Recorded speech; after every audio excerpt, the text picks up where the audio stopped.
नमस्कार दोस्तों, मेरे चैनल भवानी विश्वकर्मा में आपका स्वागत है। आज हम लोग जानेंगे कि वैशाख माह का इतना महत्व क्यों है इतना महत्व वैशाख माह का। आज हम इस वीडियो में पंडित श्री प्रदीप मिश्रा जी के शुभ वाणी से सुनेंगे कि वैशाख माह का इतना महत्व क्यों है। इस वीडियो में पंडित श्री प्रदीप मिश्रा जी ने अपने शिव महापुराण कथा में बताया है कि वैशाख माह का इतना महत्व क्यों है। इस वीडियो को अंत तक ज़रूर देखें, तभी आपको सब बातें समझ में आएंगी।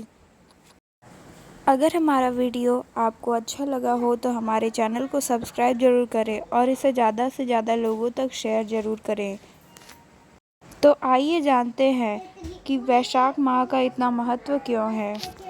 सत्कर्म आप कर रहे हैं, थोड़ा सा अच्छा कार्य आप कर रहे हैं, भगवत भजन आप कर रहे हैं, कीर्तन आप कर रहे हैं, मंत्र जाप आप कर रहे हैं, स्मरण आप कर रहे हैं, नाम जाप यदि आप कर रहे हैं तो वो लोभ से परित होना चाहिए, बहुत दूर।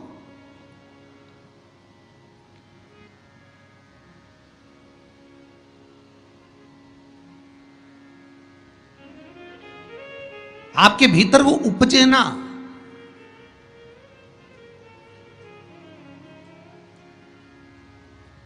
फिर चाहे दुनिया के लोग कितना भी कहे कहे ना, वो एक बेल बेचारा किसान का एक बेल कुएं में गिर गया।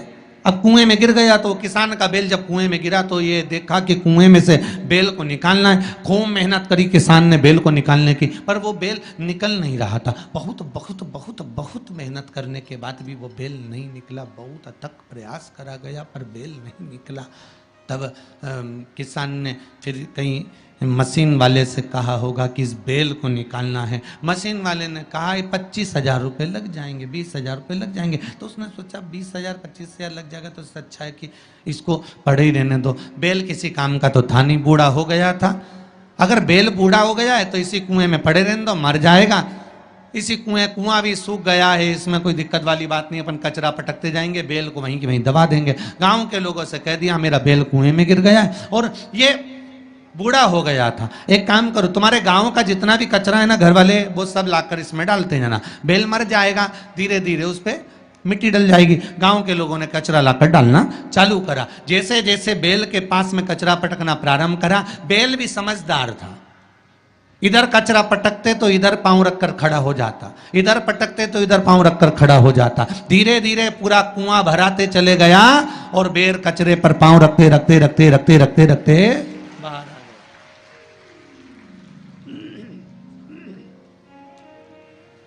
बेल कचरे पर पांव रखते रखते रखते रखते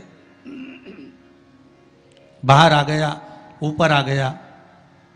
और जब वो ऊपर आया, निकल कर बाहर भाग गया, निकल कर बाहर भागा। बेल से हमको एक सीख लेना चाहिए, हमको एक चीज सीख लेना चाहिए।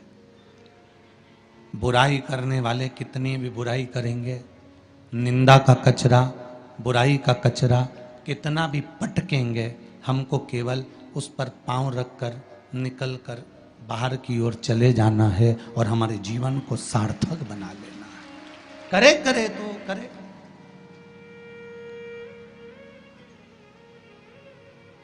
अब शब्द कहने वाला कहता रहे, ताने देने वाला देता रहे, गाली देने वाला देता रहे। अपनी शिव भक्ति, अपना स्मरण, शंकर का अनुमोदन होता रहे, बस इसका ध्यान रखना। बैसाख के महीने में नवमी तिथि को माता जानकी का प्रागट्य हुआ है पृथ्वी से।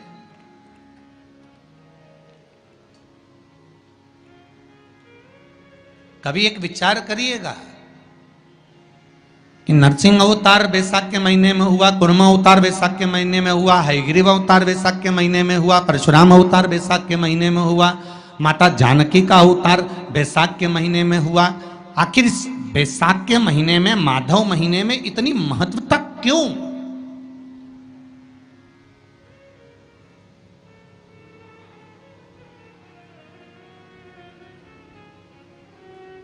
बैसाख के महीने में पड़ने वाली एकादशी, चतुर्थी, प्रदोष,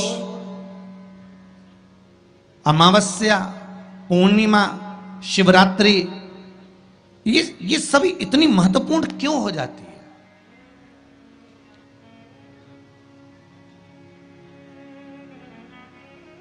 इसकी महत्वता इतनी प्रबल क्यों हो जाती है?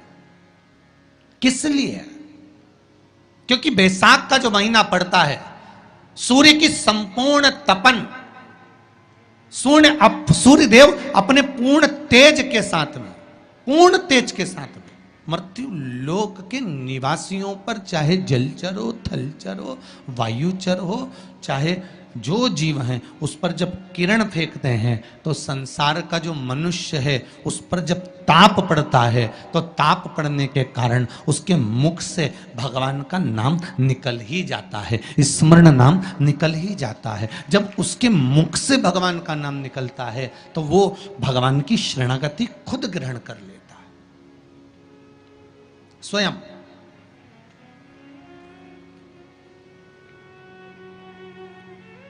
शरणागति ग्रहण कर लेना। बैसाख की पोथी पढ़ते हो आप लोग? आप में से अगर कोई पढ़ता हो बैसाख महीने की पोथी, तो उसमें एक वर्णन आता है,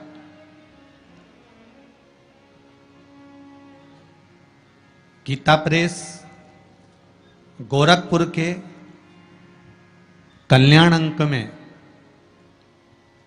भी आप ये पावन बैसाख चरित्र श्रवण कर सकते हैं।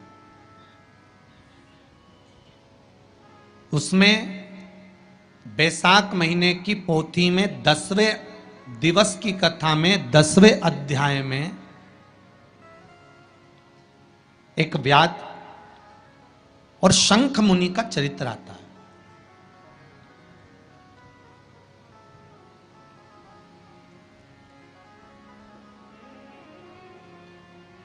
शंख मुनि एक बार निकलकर भगवान शंकर के मंदिर में जल समर्पित करने के लिए जा रहे थे और शिव मंदिर की ओर जाते जाते जाते जाते जाते जाते बीच मार्ग में चलते चलते चलते चलते और वो शंख मुनि जब शिव के मंदिर में पहुंचे, शंकर भगवान के मंदिर में जाकर उन्हें दर्शन किया,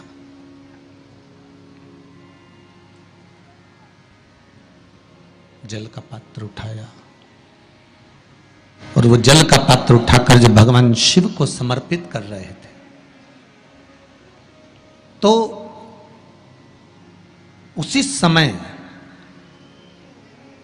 जल का पात्र उठाकर जब शंकर भगवान को समर्पित करा गया और शंख मुनि निकलकर जब बाहर आ रहे थे, आते आते शंख मुनि के मन में एक भाव उत्पन्न हो गया कि जब हम भगवान शिव को कुछ वस्तु समर्पित करते हैं तो उसका फल, उसका पुण्य फल हमें कितने समय में प्राप्त होता है। ये शंख मुनि के मन में एक विचार जागृत हो गया, शंख मुनि के मन में एक भाव जागृत हो गया।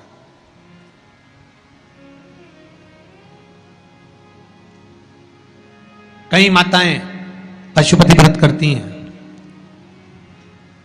कई ऐसी भी माताएं हैं जिन्होंने 2-3 बार पशुपति व्रत कर लिए होंगे, दूसरे को बताया, उसने व्रत करा, उसका हो गया, उसको फायदा भी मिल गया, और ये 3 कर ली, उसके बाद भी कुछ ना कुछ रह गया। तो इसके मन में आया कि बताओ, मैं भी व्रत कर रही हूं, ये भी व्रत कर रहे हैं, ये भी व्रत को सुन कर रहा है, मैं भी व्रत कर रही हूं, आखिर बात समझ में नहीं आती। उसको लाभ मिल गया, मुझे लाभ नहीं मिला, उसको लाभ की अनुभूति हो गई, मुझे लाभ की अनुभूति नहीं हुई। तो कभी विचार करना कि तुमने उसको पशुपति व्रत बताया, उसने व्रत किया और बड़े दिल से करा, बड़े बड़े दिल से करा, तुम्हारे बताए अनुसार करा, मतलब तुम्हारी बात पर कितना विश्वास होगा उसको, तुम्हारी बात पर कितना भरोसा होगा उसको, और तुम्हारे बताए अनुसार उसने पशुपति व्रत कर लिया और उसका काम हो गया।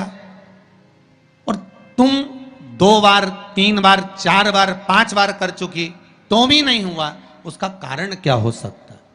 उसका एक कारण है, तुम्हारी बात पर उसने विश्वास कर लिया, पर तुम अभी विश्वास पूर्ण रूप से कर नहीं पाई हो। तुमने ये सोचा है कि दुनिया कर रही है तो अपन भी कर लो। एक बार महाराज ने बोला है कर लो, देखा जाएगा। पर तुम्हारे बात में वो जागृतता, तुम्हारे पास में वो बल, तुम्हारे पास में वो जागृतता, तुम्हारे पास में वो बल, तुम्हारे पास में वो विवेक, तुम्हारे पास में वो बल प्राप्त नहीं हुआ, वो विश्वास जागृत नहीं हुआ। यदि तुम्हारे पास वो विश्वास जागृत हो जाता, वो बल जागृत हो जाता, तो तुमने जब पशुपति व्रत करा उसका फल तुमको मिल जाता। अगर विश्वास जागृत होता तो फल मिल जाता।